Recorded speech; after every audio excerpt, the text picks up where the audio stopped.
Palais présidentiel, Conseil des ministres présidé par le chef de l'État, Alassane Ouattara. 25 points abordés pour 18 mesures générales comprenant un projet de loi pour 17 projets de décret, 2 mesures individuelles et 5 communications. En premier, l'adoption par le gouvernement d'un projet de loi qui regroupe un ensemble de mécanismes devant favoriser le développement des PME. Ce projet de loi vise à renforcer le cadre institutionnel de coordination, de financement et de promotion des PME et des ETI.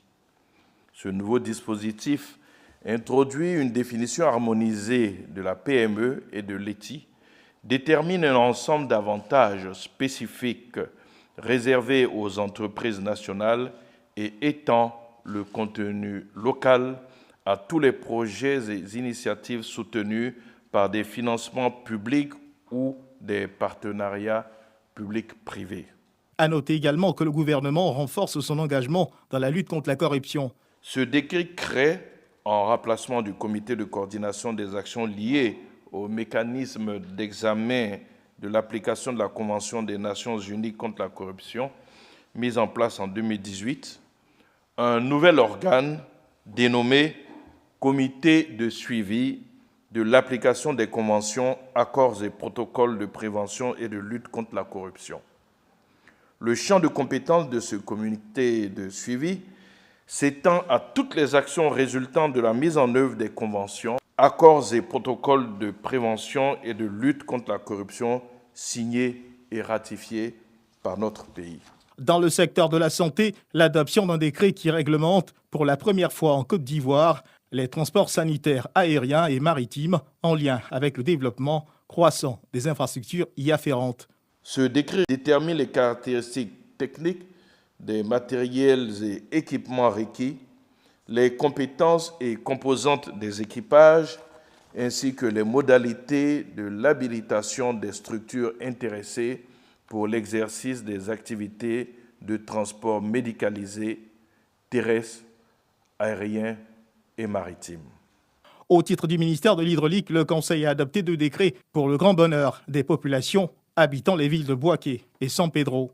Pour répondre à la demande croissante d'eau potable à Bouaké et à San Pedro, le gouvernement a confié à un partenaire privé la réalisation de 2 usines de production d'eau potable à Bouaké et à San Pedro.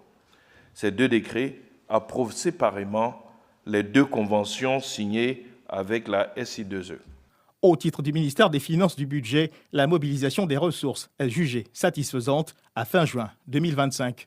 Les ressources mobilisées hors comptes spéciaux du Trésor à fin juin 2025 s'élèvent globalement à 8 243,5 milliards de francs CFA pour une prévision de 8 236 milliards de francs CFA, soit un taux de réalisation de 100,1%. Pour ce qui concerne les communications abordées au cours de ce conseil, l'on retient le compte-rendu de la mission effectuée par le Premier ministre Robert Begré-Mambé qui conduisait une délégation de haut niveau à Yokohama au Japon au cours de la TICAD 9. Au cours de cette mission, d'importants accords de partenariat ont été signés avec des partenaires japonais dans plusieurs secteurs d'activité, infrastructures, ressources humaines, éducation, industrie et agriculture. En marge du rapport présenté par le porte-parole du gouvernement, les journalistes n'ont pas manqué d'aborder certaines questions. Sur les critiques et autres réactions formulées vis-à-vis des dernières décisions du Conseil constitutionnel, le porte-parole du gouvernement réagit. Nous sommes dans un état de droit. Un état de droit suppose le respect des textes qui régissent le pays. Les décisions du Conseil ne sont pas contestables. Ceux qui vont vouloir les contester vont tomber sous le coup de la loi. Le prochain Conseil des ministres est fixé au 1er octobre 2025.